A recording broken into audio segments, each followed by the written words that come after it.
শীত মানেই পিঠা, আর এই শীতে যদি পাটিসাপটা পিঠা না বানায় তাহলে কি শীতকালটি সম্পূর্ণ হয়? আজকে আপনাদের সাথে দুই ধরনের পাটিসাপটা পিঠার রেসিপি শেয়ার করব, সাথে থাকবে খিরসা রেসিপি। কোনো ধরনের ঝামেলা ছাড়াই মাত্র 10 মিনিটে বানিয়ে নিতে পারবেন খিরসাটি। তাহলে চলুন কথা না বাড়িয়ে রেসিপিটি শুরু করা যাক। এর জন্য প্রথমে আমি একটি বাটিতে 1 কাপ পরিমাণ চালের গুঁড়া নিয়ে নিয়েছি, আর এই চালের গুঁড়াটি বাজার থেকে কিনে আনা। এর সাথে দিয়ে দিচ্ছি 1/4 কাপ পরিমাণ ময়দা, তবে ময়দার পরিবর্তে আটাও ব্যবহার করতে পারেন। এর সাথে দিয়ে দিচ্ছি 2 টেবিল চামচ পরিমাণ গুঁড়া দুধ, সামান্য একটু পরিমাণ লবণ, তবে আপনারা পছন্দ না করলে স্কিপ করতে পারেন। 1/4 কাপ পরিমাণ চিনি। চিনির পরিমাণ কম দিচ্ছি কারণ খিরসাতে তো মিষ্টি থাকে, পরে দুটোতে মিষ্টি বেশি হয়ে গেলে খেতে ভালো লাগবে না। এবার সব কিছুকে ভালোভাবে হ্যান্ড উইক্স দিয়ে মিশিয়ে নিচ্ছি। মিশিয়ে নেওয়া হয়ে গেলে এর মধ্যে ব্যবহার করব কুসুম গরম পানি। আবার আপনারা চাইলে বিদেশের কলের যে সর্বোচ্চ গরম পানিটি আসে, অর্থাৎ কলটিকে 2-3 মিনিট চালু করে রেখে তারপর যে গরম পানিটি আসে সেই গরম পানিটি ব্যবহার করতে পারেন। পানিটি এমন গরম হতে হবে যাতে আপনি কয়েক সেকেন্ডের বেশি আঙ্গুল ডুবিয়ে না রাখতে পারেন। আবার অতিরিক্ত বেশি গরম পানি দিতে যাবেন না, তাহলে চালের গুঁড়াটি সিদ্ধ হয়ে যাবে, তখন পিঠাটি সুন্দরভাবে হতে চাইবে না। মিশ্রণটির মধ্যে আমি অল্প অল্প করে পানি দিচ্ছি আর একটু একটু করে মিশিয়ে নিচ্ছি। যখনই এরকম ঘন একটা বেটার তৈরি হবে সে পর্যায়ে আমি 5-6 মিনিট ধরে ভালোভাবে ফেটিয়ে নিচ্ছি। তারপর ভালোভাবে ফেটানো হয়ে গেলে আবারও একটু পানি দিয়ে আবারও এভাবে ফেটিয়ে নিচ্ছি। যত বেশি হ্যান্ড উইক্স দিয়ে এভাবে মিশিয়ে নেবেন, পিঠা বানানোর জন্য মিশ্রণটি তত বেশি ভালো হবে। যেহেতু বাজার থেকে কিনা, তাই এটা বেশিক্ষণ ধরে ফেটিয়ে নিতে হবে। আর মিশ্রণটি কী পরিমাণ ঘনত্ব হবে আপনাদেরকে চামচ দিয়ে দেখিয়ে দিচ্ছি। বুঝতেই পারছেন কতটা পাতলা হবে। আপনাদের বোঝার জন্য আবারও আঙ্গুল দিয়ে দেখিয়ে দিচ্ছি। এবার আপনাদেরকে আরেকটি পদ্ধতিতে বানিয়ে দিচ্ছি, আর এই পদ্ধতিতে সবচেয়ে সহজ উপায়ে বানিয়ে নিতে পারবেন। এত বেশি সময় লাগবে না, আর ইনস্ট্যান্ট পিঠাটি বানিয়ে নিতে পারবেন। একইভাবে 1 কাপ পরিমাণ চালের গুঁড়া, 1/4 কাপ পরিমাণ ময়দা, 2 টেবিল চামচ পরিমাণ গুঁড়া দুধ, সামান্য একটু পরিমাণ লবণ দিয়ে নিয়েছি। তারপর সব কিছুকে ভালোভাবে মিশিয়ে নিচ্ছি। মিশিয়ে নেওয়া হয়ে গেলে এ পর্যায়ে আমি মিষ্টির জন্য ব্যবহার করছি গুড়, আর এই গুড়টাকে আগে থেকে জাল করে ঘন করে ঠান্ডা করে তারপর ব্যবহার করছি। আর এখানে টোটাল আমি ব্যবহার করেছি 1/4 কাপ পরিমাণ গুড়। এবার এর মধ্যে দিয়ে দিচ্ছি কুসুম গরম পানি।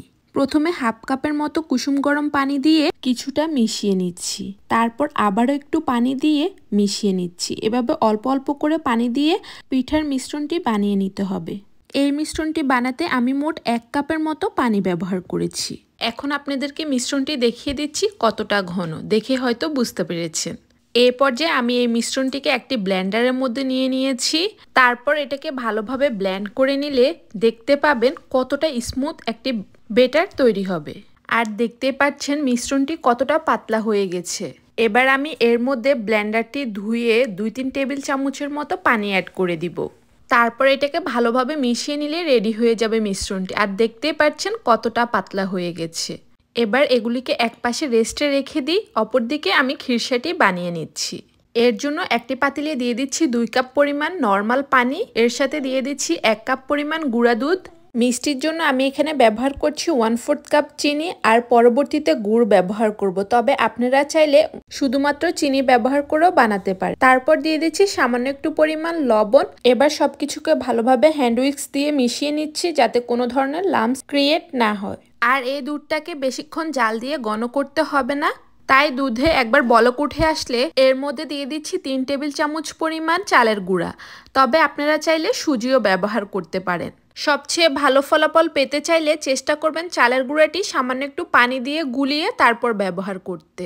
এবার আমি এটাকে ভালোভাবে হ্যান্ড উইক্স দিয়ে মিশিয়ে দিচ্ছি যাতে কোনো ধরনের দলা না পেকে যায়। তারপর এর মধ্যে বলক উঠে আসলে আমি এর মধ্যে দিয়ে দিচ্ছি 3 টেবিল চামচ পরিমাণ খেজুরের গুড়, আর খেজুরের গুড়টাকে জাল দিয়ে ঠান্ডা করে ব্যবহার করছি। খেজুরের গুড় ব্যবহার করলে কালারটাও সুন্দর আসে আর খেতেও কিন্তু বেশ ভালো লাগে, তবে আপনারা চাইলে শুধু চিনি ব্যবহার করেও করতে পারেন। এখন অনবরত এটাকে নাড়তে হবে, কোনোভাবে নাড়ানো বন্ধ করা যাবে না। যদি একবার নিচে লেগে যায় তাহলে পুরো টেস্টটাই পাল্টে যাবে। চালের গুঁড়া দলা পেকে গেলেও খাওয়া যাবে, কিন্তু পুড়ে গেলে আর খাওয়া যাবে না। নাড়তে নাড়তে যখন এরকম ঘন হয়ে আসবে তখন আমি এর মধ্যে দিয়ে দিচ্ছি 1 চা চামচ পরিমাণ ঘি। আমার কাছে ঘি দিলে খুব ভালো লাগে, তবে এটা অপশনাল, আপনারা না চাইলে স্কিপ করতে পারেন। তারপর ঘিটাকে মিশিয়ে নিয়ে নামিয়ে নিলেই হয়ে যাবে খিরসা। আর চেষ্টা করবেন এরকম একটু নরম নরম নামাতে, কারণ এই খিরসাটি নামানোর পর আরও কিছুটা ঘন হয়ে আসবে। সবকিছু মোটামুটি রেডি, এবার পিঠা বানানোর পালা। এর জন্য আমি একটি ফ্রাই প্যান বসিয়ে দিয়েছি। ফ্রাই প্যানে একটু তেল স্প্রে করে দিয়েছি। আপনারা চাইলে তেল ব্রাশ করেও নিতে পারেন, অথবা টিস্যুতে সামান্য একটু তেল লাগিয়েও ফ্রাই প্যানটি মুছে নিতে পারেন।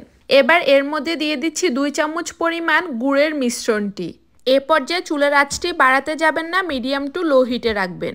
যখনই এর কালারটি চেঞ্জ হয়ে এরকম হয়ে যাবে, সে পর্যায়ে আমি এর মধ্যে দিয়ে দিচ্ছি খিরসা। নিচের এই পিঠাটি ভালোভাবে সিদ্ধ হয়ে গেলে দেখতে পাবেন পাশে দিয়ে অটোমেটিকলি উঠে উঠে আসছে। সে পর্যায়ে একটি স্প্যাচুলার অথবা যে কোনো কিছুর সাহায্যে এভাবে উঠিয়ে ভাঁজ করে নেবেন। আর আমার মনে হয় সবাই জানেন কিভাবে পাটিসাপটা পিঠা ভাঁজ করতে হয়, এখানে বলে দেওয়ার মতো কিছুই নেই। একইভাবে আমি চিনি দিয়ে বানানো মিশ্রণটি দিয়ে আরেকটি পাটিসাপটা করে আপনাদেরকে দেখিয়ে দিচ্ছি।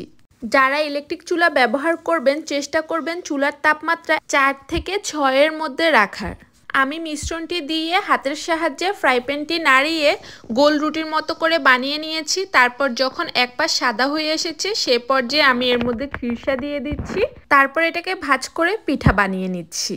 এখন আপনাদেরকে দেখিয়ে দিব যদি আপনারা চুলার তাপমাত্রা বাড়িয়ে মিশ্রণটি ব্যবহার করেন তাহলে দেখতে কেমন হবে।